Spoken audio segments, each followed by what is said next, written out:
예수님보다도 육신적으로는 6달 형님입니다. 그래서 6개월가량 먼저 한 5, 6개월 사이에 먼저 태어나신 분이세요. 근데 태어난 것이 상당히 특이했습니다.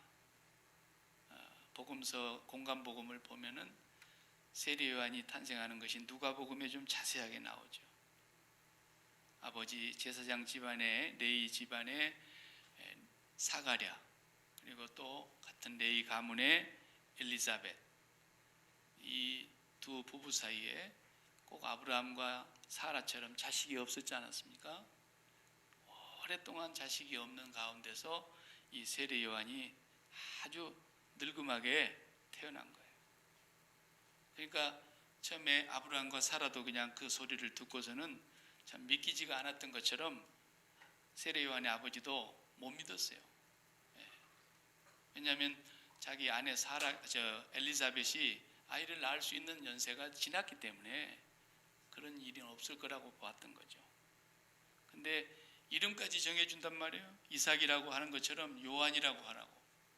그러니까 정말 그 자기 집안의 내력의 이름과도 또 안 닮았어요. 되게 학렬을 따라가잖아요, 이름이.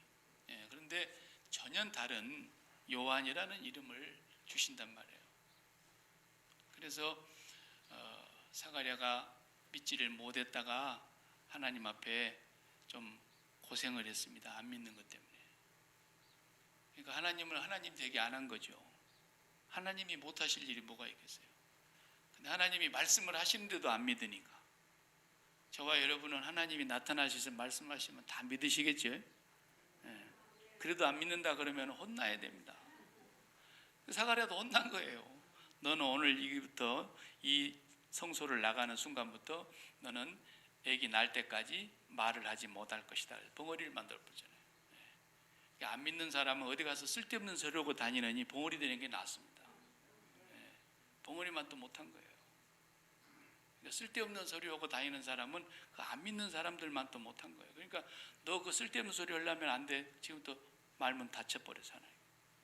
나중에 요한이 태어나고 나서 집안 사람들이 막 너무 좋아가지고 이름을 사가랴 이름을 따서 이렇게 지으려고 그러니까 그 글씨 쓰는 거 갖고라고. 그래 글씨 쓰는 종이하고 이렇게 붓하고 갖다 주니까 요한이라고 썼단 말이에요. 그러자 입이 딱 열렸어요. 그래 태어난 사람이 이게 특이한 출생이고 또 하나님께서 이 세례 요한을 보내실 때에 하나님의 목적이 있었던 거예요. 그 목적을 오늘 우리가 이제 본문에서 읽게 되는데 예수님을 이스라엘에게 드러내려고 세상에 보냄을 받은 사람이에요. 그러니까 주의 길을 예비하라. 그 길을 평탄케 하라. 그 하이웨이를 만들라는 뜻이에요. 영어 성경에 보면 하이웨이라고 써져 있어요. 그 길을 평탄하게 예수님이 오신 길을 준비한 사람이었거든요. 그러니까 예수님께서 이 세상에 직접 오셨을 때의 동시대의 인물로서 예수님을 하나님으로 가장 먼저 알아본, 자기로서는 사촌 아닙니까? 육신적으로는 사촌이고 자기가 한 5, 6개월 형인데 혹시 중간에 만났을 수도 있죠. 같이 뭐 제기차기를 했을런지, 우리식으로 말하자면 같이 딱지치기를 했을런지, 어린 시절에 같은 나이에 같이 지냈지 않았겠습니까? 동네도 비슷한데. 그러니까 결국은 이 두 사람이 그냥 사촌 형제련이 이렇게 지내고만 살았던 것이었지 이분이 하나님이셨을 줄 세례 요한이 꿈에도 몰랐던 거예요. 오늘 성경에도 그러잖아요. 나도 몰랐다. 2번이나 그러잖아요. 나도 정말 그분이, 나는 그 사람이, 우리식으로 하면 나는 걔가 그런 사람인지 몰랐다. 그런데 세례를 베풀고 있는데 하나님께서 나에게 음성으로 들려주셨다. 네가 세례를 베풀고 있을 때에 하늘로부터서 성령이 임하시는 것을 보거든 그분이 성령으로 세례를 베풀어 주시는 분인 줄로 알아라. 그분이 바로 메시아 하나님이라고 하는 것을 네가 알아라. 하나님이 계시해 줘서 나도 알게 됐던 거다는 거죠. 그 전까지는 같이 딱지치기 하고 놀았다 이 말이 쉽게 말하면 전혀 꿈에도 몰랐다. 성령이 임하는 그 분을 보면서 내 사촌 동생 이분이 하나님이셨구나, 하나님의 독생자였구나. 얼마나 충격을 받았겠습니까? 그러니까 이 세례를 베푸는 자리에서 비로소 알게 된 거예요. 세례를. 그래서 이제 이 세례 요한이 예수님을 제대로 증언을 해주셨는데 얼마나 영광스러운 분입니까? 예수님을 직접 눈으로 뵙고 자기가 그분에게 세례를 베풀었고 이분이 하나님이시라고, 이분이 메시아라고, 이분이 온 백성의 죄를 대속하시기 위해서 오신 하나님의 어린 양이라고 증거를 할 수 있는 그런 자리에 있었다 이 말이에요. 그리고 이 사명이 요한의 사명의 전부예요. 그리고는 얼마 안 있어서 그냥 30살 나이에 세상을 떠서 하나님 앞에 갔습니다. 순교당했죠. 헤롯에게 미움을 받아가지고 헤롯의 잘못된 것을 막 지적을 하니까 저놈 감옥에 쳐넣어 이렇게 해가지고 감옥에 넣어놨다가 헤로디아의 생일날 세례 요한이 제물이 돼서 그냥 참수형으로 순교를 당합니다. 예수님을 증언했던 분이세요. 선지자 중에 선지자고 여자가 낳은 자 중에 가장 큰 자라고 주님이 칭찬하셨고 구약에 예언했던 엘리야가 오리라 하셨는데 바로 이분이 그 사람이라고까지 주님이 말씀하셨던데, 그 정도 되면은 좀 영광을 누리다가 예수님 옆에서 덕도 좀 보다가 인간적으로도 친척이요, 지금 재미 좀 볼 수 있는 그런 세상을 살다가 가면은 어디 하나님 손해 보실 일이 있겠습니까? 그런데도 그렇게 하나님이 불러가시는 거 보세요. 그러니까 예수 믿는 사람들은 예수 믿기 전까지는 어떻게 살았든지 간에 예수를 믿고 난 이후부터서는 그의 모든 삶이 하나님의 자녀로서의 삶이지 무슨 저주를 받았다는 중 무슨 죄의 심판을 받았다 이딴 얘기는 하면 안 되는 거예요. 절대로. 어떻게 죽었느냐, 교통사고로 죽었대. 그렇게 예수를 잘 믿더니 새벽기도 나오다가 교통사고로 당했대. 그러면서 또 막 안타까워하고 막 그러잖아요. 이건 인간적인 생각이에요. 하나님은 그냥 그렇게 불러가시려고 작정을 하신 거예요. 비행기 타고 가다가 비행기가 폭발해갖고 떨어져서 죽어도 하나님 그렇게 불러가시려고 작정하신 거예요. 그러니까 내가 우리 애들 어렸을 적에도 항상 그랬어요. 아빠가 혹시라도 교통사고로 죽거들랑 내가 잘못 없는데 상대방이 잘못했거들랑 합의를 바로 해주라. 괜히 내 시체 놔두고 막 얼마 줄래? 이렇게 따지지 말고 하나님이 나를 그렇게 불러가려고 그러신 거야. 예수 믿는 사람들은 쿨해야 되는 거예요. 그래서 어떻게 죽느냐가 그 사람의 믿음을 말하는 게 아니에요. 그냥 편안하게 침상에서 환하게 웃으면서 이렇게 죽으면 오메 천국 갔네, 천국 갔네 그러고 어디 성경에 그런 말이 있어요? 없어요. 그런 말은 그냥 우리 인간들끼리 그렇게 생각하는 거예요. 꼭 그런 건 아니에요. 세례 요한처럼 목이 뚝 잘려서 머리가 떼굴떼굴 땅바닥에 굴려가는데도 하나님이 부르신 거예요. 그렇게. 사도 바울도 목이 뚝 끊어져 가지고 참수형으로 머리가 3번 튀었다 그러잖아요. 전설에 의하면. 그렇게 죽었는데 사도 바울을 누가 저주받았다 그럽니까? 죽음을 갖고 얘기하는 거 아니에요. 기독교는 생명의 종교예요. 기독교는 생명인 거예요. 우리가 무슨 병을 10가지 병을 앓다가 죽었다. 예수 믿는데 저렇게 병이 저렇게 많나? 그런 얘기 하지 마요. 그런 얘기 하지 마요. 그런 걸로 우리는 신앙을 판단하는 게 아니에요. 어떤 모양으로 죽어도 하나님의 자녀로 죽은 거예요. 저주로 죽은 게 아니에요. 죄의 심판으로 죽은 게 아니에요. 우리는 깨끗함을 입고 하나님께 죄 용서함을 받고 하나님의 자녀로 살다가 간 거예요. 앞으로는 어떤 모양으로든지 여러분이 개인적으로 당하는 문제에 대해서 아이고 전생에 내가 무슨 죄가 그렇게 많아 이런 망발을 하지 말라고. 아유 내 팔자가 세서 이런 망발을 하면 안 된단 말이에요. 우리는 하나님의 자녀로 살다 가는 거예요. 어떤 모양으로 살아도 그 믿음을 잃지 말아야 돼요. 당당하게 하나님 자녀로 기뻐하면서, 하나님 자녀로 행복하면서, 하나님 자녀로 감사하면서, 하나님 자녀로 기도하면서. 세례 요한은 예수님을 우리에게 확실하게 증언해 놓고 그 목표를 다 이룬 뒤에 하나님께로 가신 분이세요.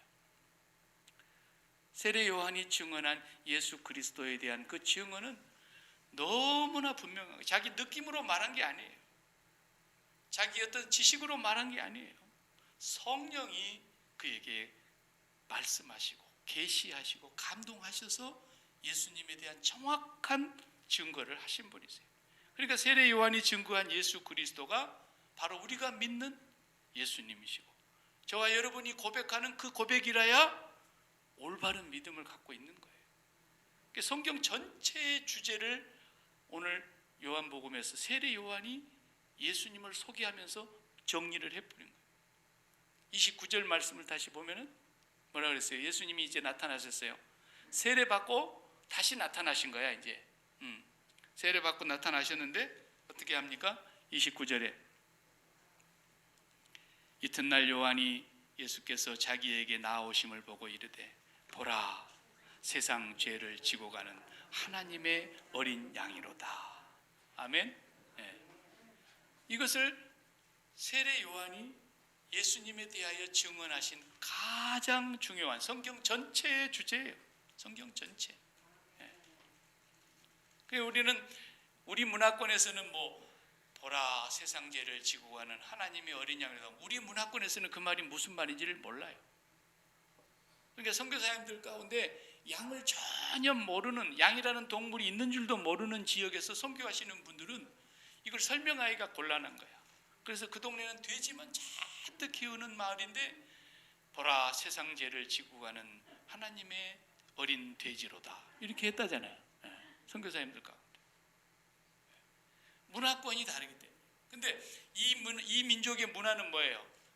조상적부터 수천 년 동안 나를 대신하여 제물로 죽이는 양에 대한 문화를 갖고 있는 제사 문화 아닙니까?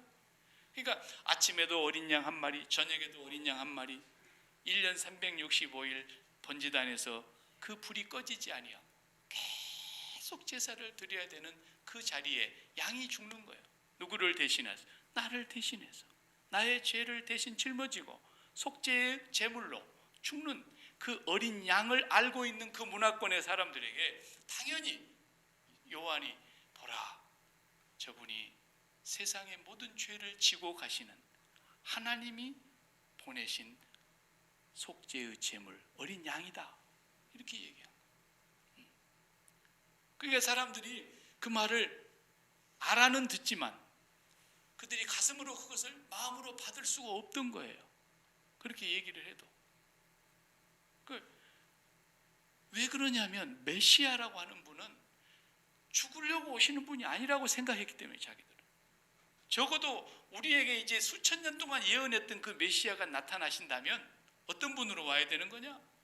다윗의 자손으로 오시는 분이라는 거 확실하니까 왕으로 군림하시고 모든 주변 국가를 꼼짝달싹 못하게 지배했던 블레셋도 모압도 암몬도 어느 나라도 다윗의 나라를 넘볼 수 없었잖아요.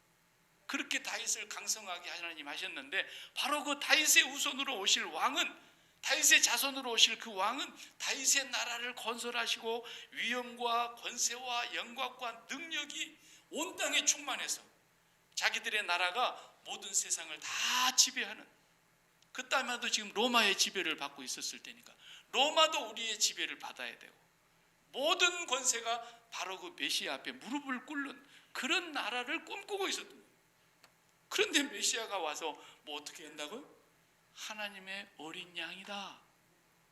죽으러 왔다는 거 아닙니까? 죽으러 왔다.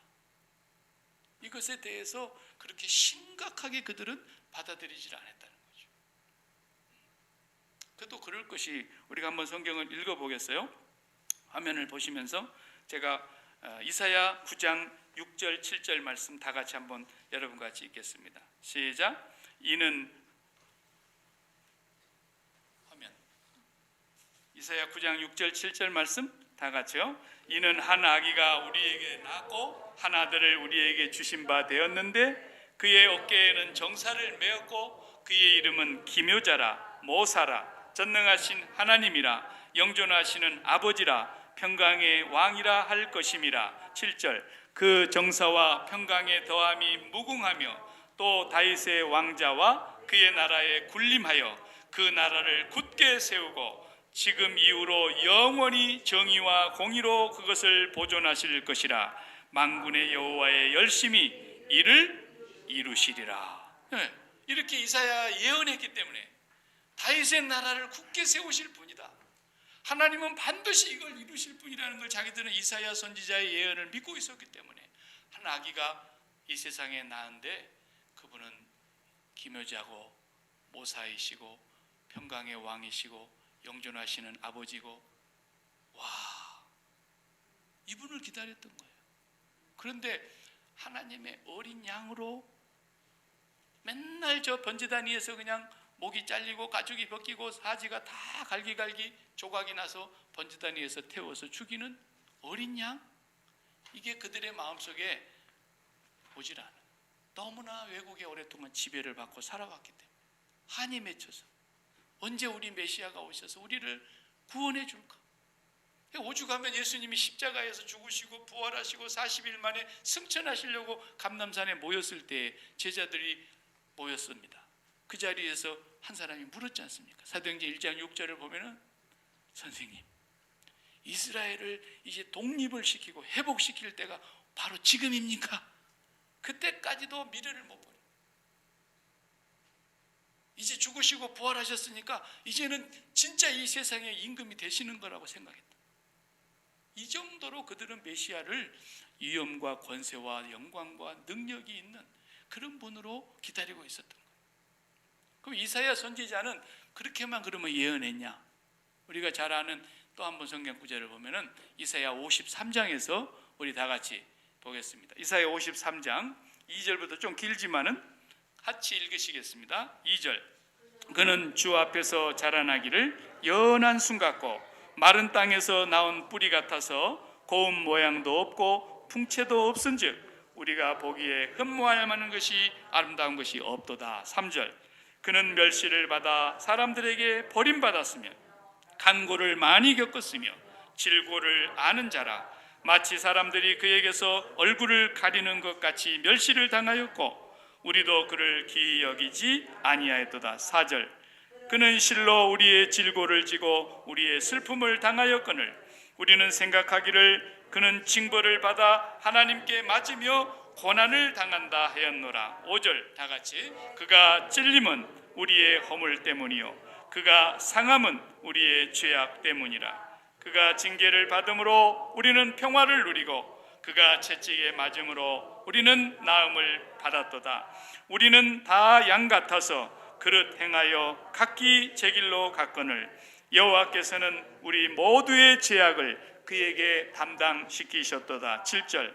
그가 곤욕을 당하여 괴로울 때에도 그의 입을 열지 아니하였으며 마치 도수장으로 끌려가는 어린 양과 덜 깎는 자 앞에서 잠잠한 양같이 그의 입을 열지 아니하였도다.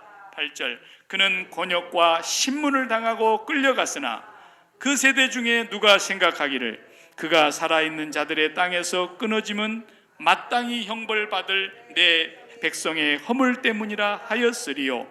그는 강포를 행하지 아니하였고 그의 입에 거짓이 없었으나 그의 무덤이 악인들과 함께 있었으며 그가 죽은 후에 부자와 함께 있었도다. 아멘. 이사야 선지자는 예수님을 이렇게 소개하고 있지 않습니까? 하나님의 어린 양으로 오실 것을 소개하신 거예요. 그래서 그분이 찔리고 그분이 상하고 그분이 채찍에 맞으시고 그분이 죽임을 당할 것에 대해서 하나님의 어린 양으로 분명하게 증거를 했는데 세례 요한은 바로 그분을 소개했던 거예요. 앞서 9장 6절 7절의 말씀은 부활하시고 승천하신 보좌 우편에 다시 가신 예수님께서 재림하시고 이 땅을 다스리게 될 때를 예언하신 말씀이라면 지금 53장의 말씀은 세상 죄를 지고 가는 하나님의 어린 양으로 이 땅에 오셔서 사람들이 보기에는 흠모할 만한 아름다운 것이 하나도 없었고 마른 땅에서 나오는 마치 간들간들한 줄기 같아서 정말로 세상 사람들이 그를 볼 때에 아무도 알아보지 못했습니다. 마귀만 알아봤습니다. 마귀만. 그래서 3번이나 와서 유혹을 하고 예수님을 실패하게 만들려고 했지 않습니까? 아무도 그 세대 사람들이 예수님이 고난당하시는 것을 자기 백성의 허물 때문에 죽는다는 걸 깨닫지를 못했던 것입니다. 그러나 주님께서는 결국은 하나님의 어린 양으로 오신 그 목적대로 십자가에서 죽으셨던 것이죠. 세례 요한은 예수님에 대한 정확한 이해를 성령을 통해서 알게 됐다고 말하고 있는 겁니다. 그래서 사도 바울도 우리 같이 또 화면에서 읽어보겠습니다. 사도 바울이 고린도전서 5장 7절에 다 같이요. 너희는 누룩 없는 자인데 새 덩어리가 되기 위하여 묵은 누룩을 내버리라. 우리의 유월절 양 곧 그리스도께서 희생되셨느니라. 아멘. 예수님을 유월절 양이라고 그러죠. 또 베드로전서 1장 19절 20절 다 같이 너희가 알거니와 너희 조상이 물려준 헛된 행실에서 대속함을 받은 것은 은이나 금같이 없어질 것으로 된 것이 아니요 오직 흠없고 점없는 어린 양 같은 그리스도의 보배로운 피로 된 것이니라. 아멘. 정확하게 사도 바울이나 예수님의 제자 베드로는 예수님에 대해서 유월절 어린 양으로 이 땅에 오신 분이다. 우리 유월절을 잘 알죠? 유월절이 되면은 반드시 1월 14일 해질녘에 양 한 마리를 잡아서 먼저 그 양의 피를 받고 그 양을 죽은 피를 자기 지가 살고 있는 문지방과 문 좌우 설주의 문 기둥에 다 이렇게 칠하는 거예요. 그것이 최초로 출애굽기 12장에서 10번째 재앙이 오기 전에 하나님께서 모세를 통해서 말씀하신 거 아니었습니까? 그래서 그 피를 문에 바르고 그 집 안에서 나오지 않고 그 양고기를 구워서 그날 밤에 먹으면서 날 새면 나갈 거니까 옷 입고 먹으라 그랬어요. 허리에 띠 띠고 먹으라 그랬어요. 신발 신고 먹으라 그랬어요. 손에 지팡이를 잡고 급히 먹으라 그랬어요. 그때에 하나님이 죽이는 천사를 보내셨을 때에 이스라엘 백성들의 그 양의 피가 문에 발라져 있는 집은 어떻게 했어요? 죽음의 사자가 넘어갔다. 넘을 유, 넘을 월. 그래서 유월절 그러는 거예요. 패스오버 영어로. 하나님의 죽음의 심판이 넘어간 절기라 이 말이에요. 그런데 그 피가 발라져 있지 않는 모든 집안에 있는 모든 백성들 가운데 첫 새끼와 첫 장자는 다 죽었어요. 바이러스가 장자만 죽이고 다니는 바이러스가 있나요? 팬데믹이 만약에 다 장자만 죽이고 가는 팬데믹이라면 아마 그때 재앙하고 똑같을 거예요. 하나님이 장자를 멸하셨어요.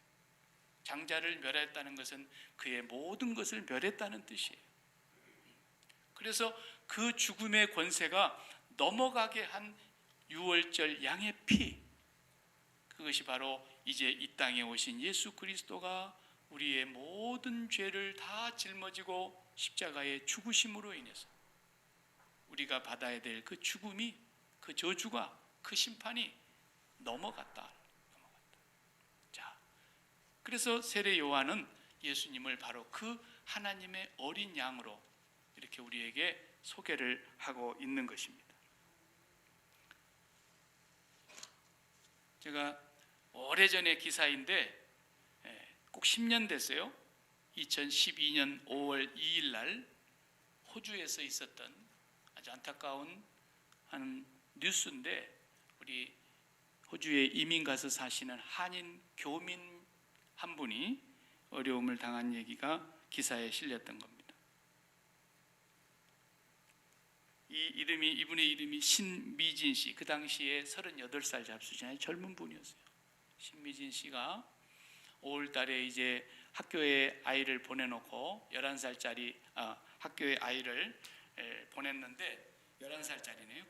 초등학교 큰딸인데 11살짜리를 보냈는데, 이 아이가 이제 수업을 마치고 오니까 엄마가 이제 맞으러 가야 되잖아요. 그 학교 스쿨버스가 아이를 태워가지고 이제 내려줄 장소로 이렇게 오는데, 그 운전기사가 그 당시에 이 신미진 씨를 발견을 못한 거예요. 그래가지고 이렇게 커브길에서 이렇게 돌면서 인도에 있는 이 신미진 씨를 그냥 친 거예요. 근데 더 안타까운 것은 이 부인이 등에다가 생후 8개월 된 아이를 업고 있었어요. 그런데 옆에서 이제 같이 아이들을 마중 나온 사람들이 막 많이 보고 있었지 않았겠습니까? 막 비명을 질렀겠죠.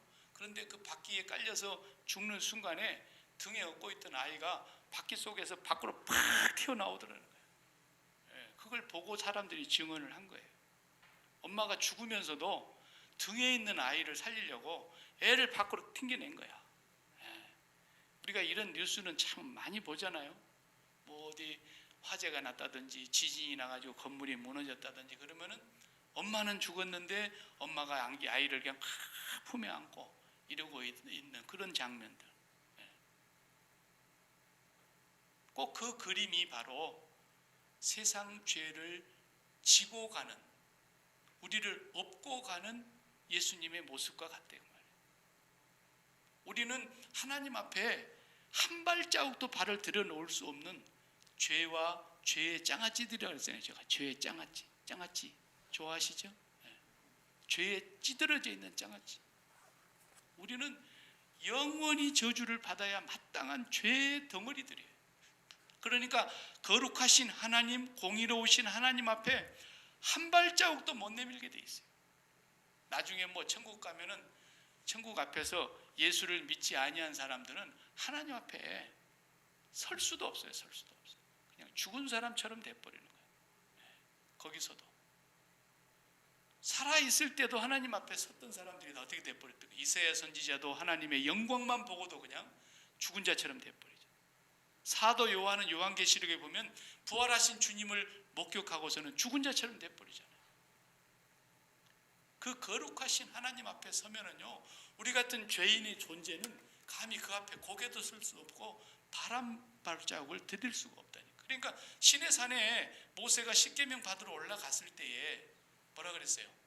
백성들은 아무도 산 근처 산 아래도 오지 못하게 하라고 그랬어요. 왜? 여호와께서 돌격하여 그들을 죽일까 내가 염려하노라 그랬어요. 하나님의 본성 자체가 거룩이시기 때문에 죄인들은 그 근처도 못 가요. 그래서 그렇게 놀라우신 하나님 앞에 우리가 바람바디만 들여놔도 죽을 판인데 예수님이 우리를 업고 어떻게 하나님 앞으로 갑니까? 그러니까 하나님 앞으로 발을 디뎌 놓는 순간에 우리를 등에 업고 가시는 예수님에게로 막 마치 보물 찾으러 가면 막 화살이 날아오는 것처럼 예수님에게로 막 무지막지한 화살과 창과 칼과 죽음이 막 세대하는데 예수님께서 모든 것을 다 등에 맞고 우리를 품에 안으신 거예요. 그리고 죽으신 장면이 바로 그 그림이 하나님의 어린 양의 모습이다. 우리가 받아야 될 그 저주와 그 죽음을 주님이 다 담당하신 거니까. 그래서 날마다 그 죽음이 그분에게 일어나야 될 죽음이 아니었다는 걸 우리가 알아야 돼요. 내한테 일어나야 될 죽음이 그분에게 일어났기 때문에 우리가 그분을 믿는 것은 그분에게서 일어난 그 일이 나에게 일어났으므로 동일하게 믿고 받아들이는 거예요. 날마다 눈만 뜨면 그 주님의 십자가의 죽으심을 바라보는 사람이 예수 믿는 사람인 거예요. 그걸 새까맣게 잊어버리고 생각하지도 아니하고 살아가는 사람은 예수 믿는 사람은 아니에요. 예수를 믿는 사람은 그걸 잊을 수가 없는 거예요. 잠깐은 잊을 수 있겠죠. 사람인 거로. 또 급한 일을 당하다 보면 잊을 수도 있겠죠. 사람인 거로. 그러나 그것을 아주 기억지도 못하고 살아가는 그런 사람은 있을 수가 없어요. 예수 믿는다는 사람과. 특히나 우리에게 어려운 상황이 닥칠 때에도 그것을 우리는 더 먼저 생각해야 되는 사람들이에요. 아니, 내가 이렇게 예수를 믿는데 우리 집에 이렇게 우한 질고가 떠나지를 않는단 말인가? 이렇게 생각이 들 수도 있어요. 어떤 사람 믿음이 연약하면. 그러나 예수 그리스도를 믿는 사람은 그것이 우한 질고가 온다 할지라도 그것이 심판이거나 내 죄값으로 저주를 받는다거나 그런 생각을 갖는 것이 아니에요. 내가 하나님의 자녀로서 그 어려움과 고난을 당할 때에 더 주님을 바라보면서 더 주님의 십자가를 의지하면서 그 십자가에서 죽으신 주님의 죽음을 나의 죽음으로 동일시하면서 내가 그 문제에 대하여 죽음을 날마다 고백하게 살게 되는 거죠. 그 문제를 내가 더 끊어내게 되는 거예요. 더 철저하게 끊어내는 거예요. 그것이 예수를 믿는 거예요. 그래서 세례 요한이 세례를 베풀고 있을 때에 하늘로부터 성령이 이렇게 강림하시는 그 장면을 보거들랑 그분이 성령으로 세례를 베푸실 분이라는 걸 네가 알아라. 그랬을 때에 그걸 자기가 목도한 거 아닙니까? 비둘기 같은 성령이 그에 임하시는 거예요. 자기는 물 세례를 주는 사람이지만 내 뒤에 오시는 분은 성령으로 세례를 주시는 분이라는 것을 증거를 하신 거예요. 성령으로 세례를 베푸시는 것과 세례 요한이 물 세례를 베푸는 것은 어떤 차이가 있는 것이냐? 이것은 예수님의 십자가의 사건을 기준으로 놓고 볼 때에 물 세례라는 건 뭐냐 하면 회개의 세례예요. 요한의 세례는. 그 뭘 회개하는 거냐? 성경에 회개라는 말이 메타노이아라는 말을 썼는데 메타라는 말은 different, 다르다는 뜻이에요. 앞에 노에오라는 그 동사는 think, 생각한다는 뜻이에요. 다르게 생각한다. 생각을 달리한다. 생각을 고쳐먹는다. 그런 뜻이거든요. 회개라는 것은 먼저 생각이 바뀌는 거예요. 생각이. 어떤 생각이냐? 이 세상에 내가 죄덩어리로 죄의 장아찌로 살았는데 도대체 무슨 죄를 지었다는 거냐? 내가 살인을 했냐, 간음을 했냐, 도적질을 했냐, 거짓 증거를 했냐, 남의 걸 탐내기를 했냐, 내가 십계명을 뭘 보겠다는 이런 죄만을 사람들은 죄라고 생각하는데 성경에서 말하는 죄라는 건 더 근본적인 죄를 얘기하는 거예요. 요 살인, 간음, 도적질 뭐 이런 모든 죄들은 이 더 근본적인 죄 때문에 나타나는 증상이거든. 근본적인 죄가 뭐냐? 마음에 하나님 외에 다른 걸 품는 거예요. 우리 마음이 지성소요, 우리 마음이 성전인데 마음에 하나님을 모시질 않고 이 세상의 가치를 날마다 담고 살아가는 그 삶 자체가 하나님 앞에서 죄의 덩어리라. 죄의 덩어리. 그냥 하나님의 심판이 그대로 우리에게 와서 꽂히면 살아남을 수가 없는 죄의 덩어리들이에요. 그 죄를 말하는 거예요. 저와 여러분이 아무리 도덕적으로 세상에서 선하게 살고 남보다 깨끗하게 살고 뭐 이런 소리 하는 사람들이 있잖아요. 아직 예수를 몰라서 그러는 거죠. 아직도 그가 어둠에 있기 때문에 빛을 발견하지 못했기 때문에 자기가 너무나 어둠이 극심해가지고 볼지를 못하는 거예요. 얼마나 죄인이라는 거예요. 우리가 죄인이라고 하는 것은 사람의 마음은 빈 마음으로 하나님이 만드셨거든요. 이 빈 마음에는 하나님을 모시면 이 마음이 꽉 차게 돼 있어요. 더 바랄 것이 없는 마음이 되게 되는 거예요. 그러니까 하나님으로 충만해지고 나니까 유무상통 일이 벌어지잖아요. 왜?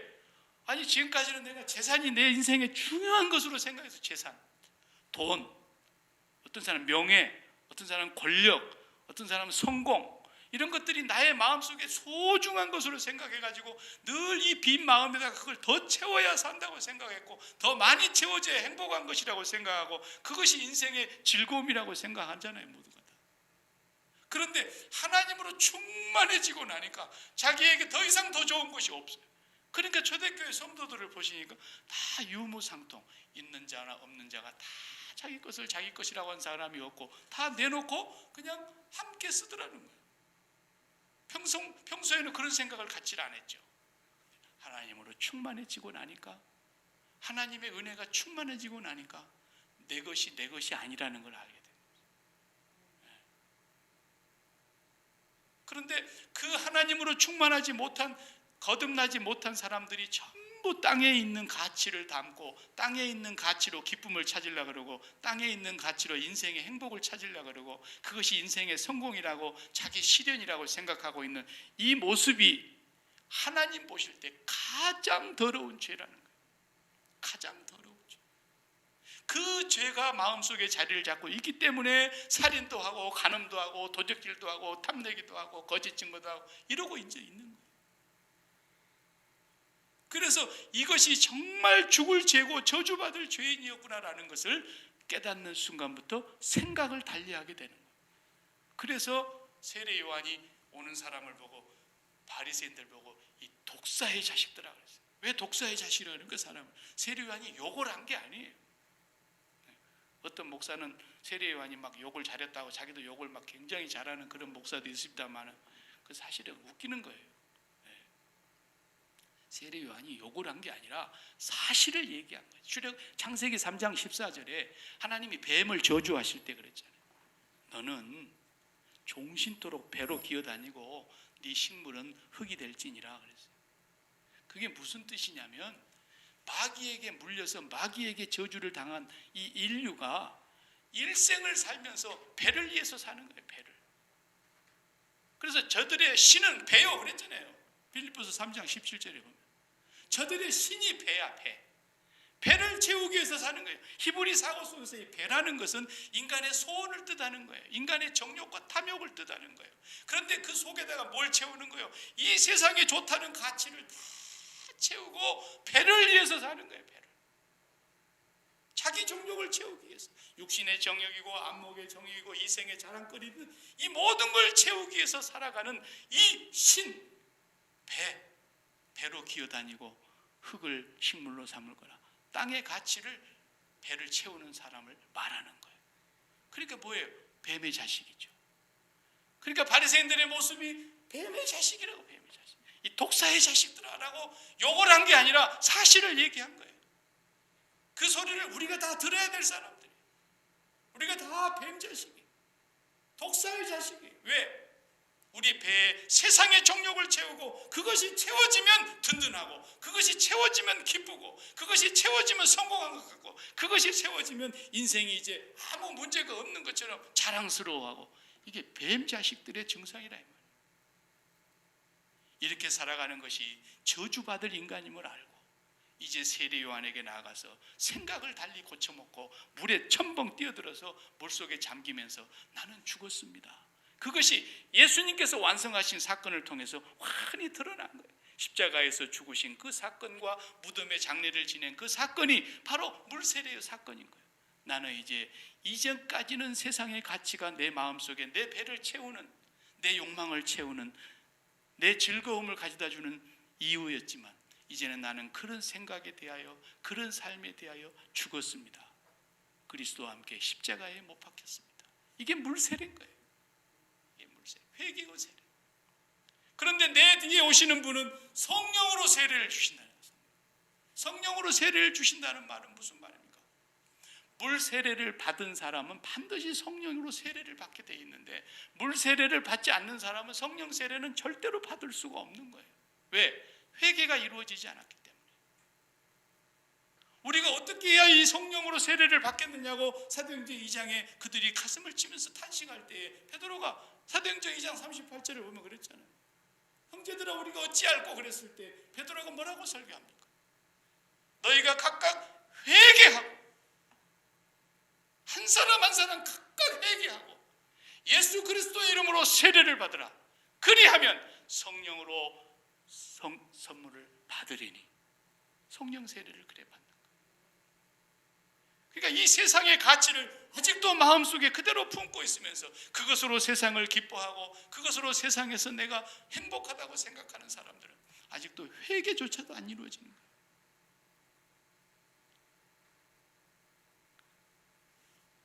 예수님께서 오셔서 성령으로 세례를 베푸신다는 것은 뭔 말이냐면 하나님의 나라를 이제는 체험하게 된다는 거예요.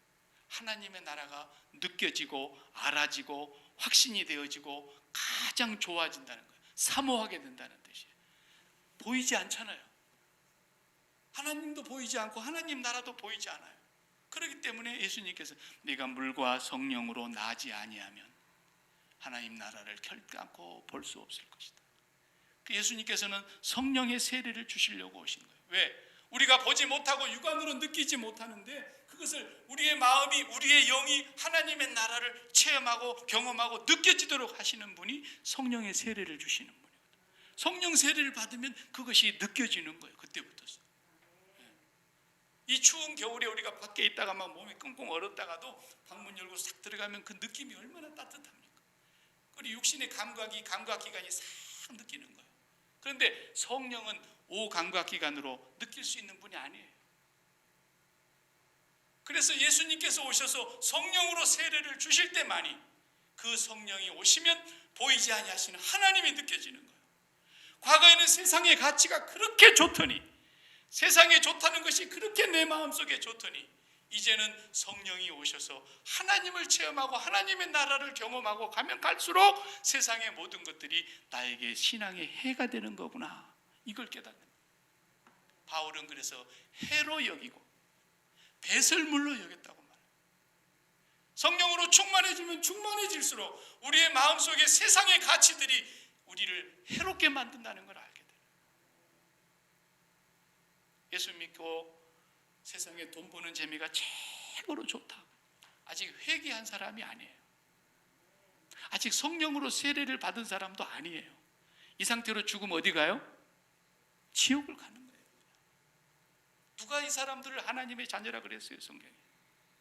누가 너희들을 아브라함의 자손이라 그러더냐? 누가 너희를 아브라함의 자손이라 그러더냐? 회개하라.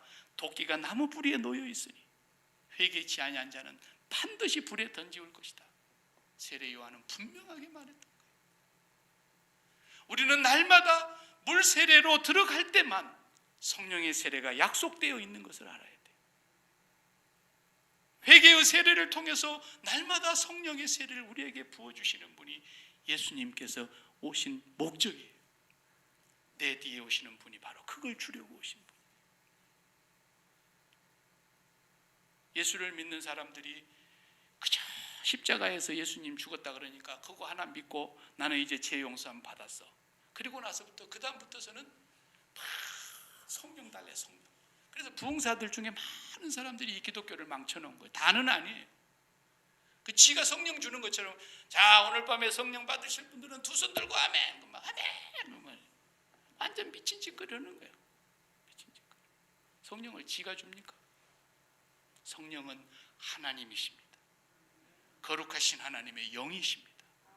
하나님의 약속입니다. 요한은 물로 세례를 베풀었으나 너희는 몇 날이 못되어 성령으로 세례를 받으리니 예루살렘을 떠나지 말고 아버지의 약속하신 것을 기다리라 그랬어요. 아버지의 약속이에요. 그렇기 때문에 반드시 성령으로 세례를 받게 되어 있어요. 누가? 회개하는 사람들. 철저하게 회개하는 거예요. 그 철저한 회개가 뭐냐? 막 바늘로 자기 허벅지를 찢고, 그리고 막 이빨로 그냥 혀를 깨물고, 그리고 막 금식하고 금욕하고, 그게 아니에요. 그게. 과거의 교회사를 보면 그렇게 하는 것이 회개인 줄 아는 사람들이 있었어요. 일당들이.